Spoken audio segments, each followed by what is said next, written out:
Hi అండి. చూడండి మా ఇంట్లో అయితే కిచెన్లో అదిగండి కిచెన్లో పైన పెట్ట అనేది చూసారా ఎలా ఎగురుతుందో. కిచెన్లో ఒకటి ఉందండి. తర్వాత అగండి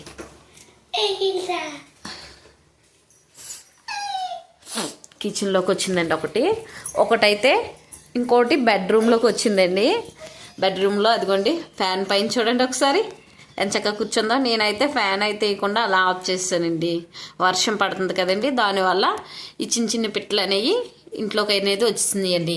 మొన్న అయితే చెట్టు కొమ్మపై చూపించానండి మీకు, కానీ దానికన్నది ఎవరు ఎక్కువ వ్యూస్ ఇవ్వలేదు, సరిగ్గా కనిపించలేదని. ఇదిగోండి నిజంగా అయితే ఈరోజు మా ఇంటి ఫ్యాన్ పైకి వచ్చి లోన బెడ్రూమ్లో ఫ్యాన్ పైన చూడండి అలా తిరుగుతుంది. అది దానికి ఎక్కడ ఉండాలో అర్థం కాక గూడు అనేది లేనట్లుంది. చూడండి నచ్చితే లైక్ చేయండి.